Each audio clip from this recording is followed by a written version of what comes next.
But if we want to get to where we want to get to in our lives, it requires three important things that we do. We must be able to communicate. We must be able to cooperate. And we must be able to collaborate with one another. These are the ways we get things done. The old adage that you do it on your own is gone. It doesn't work. We're in this together. And we require one another to do it. And we require having that level of interaction to do many of the things that we do in our lives.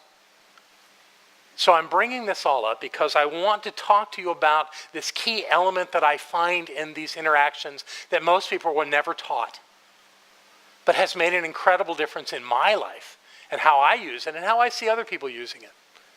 So I want to share it with you today. It's called agreements. Simple little word.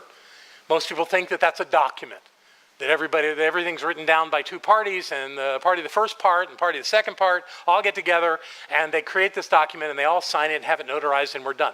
No, that's not what I'm talking about. I'm talking about the idea of having a communication that is clear, where the thing that you want can get done because of that clear communication.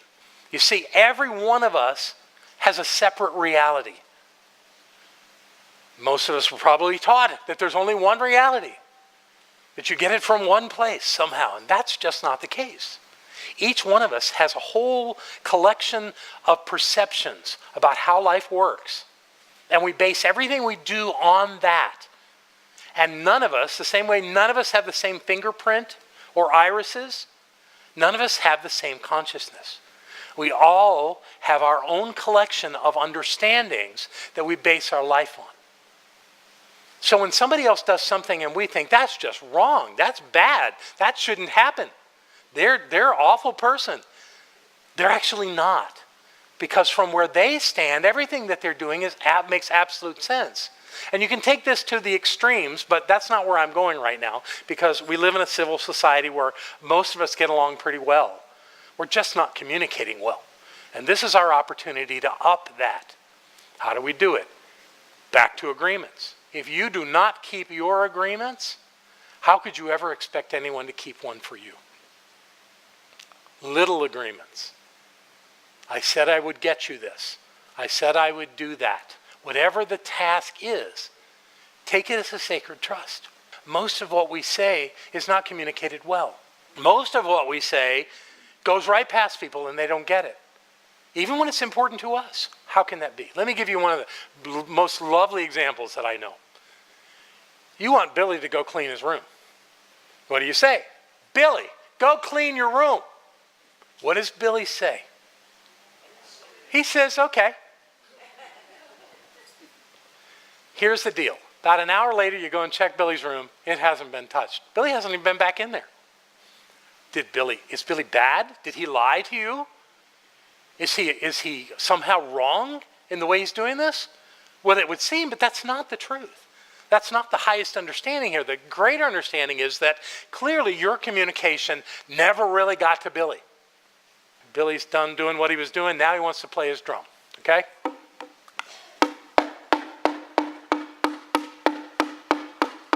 It's first thing in the morning.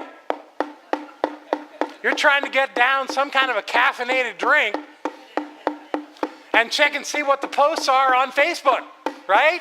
And this is not working. What do you say? Billy, stop the drumming! How do you think that's going to work? Because Billy's enjoying drumming. How's that going to work? In about 5 minutes in the background, you hear this. Right? Of course, because Billy wants to do what Billy wants to do like all of us do. There's no different. So how do you approach Billy with this in a way that gets the result that you're looking for?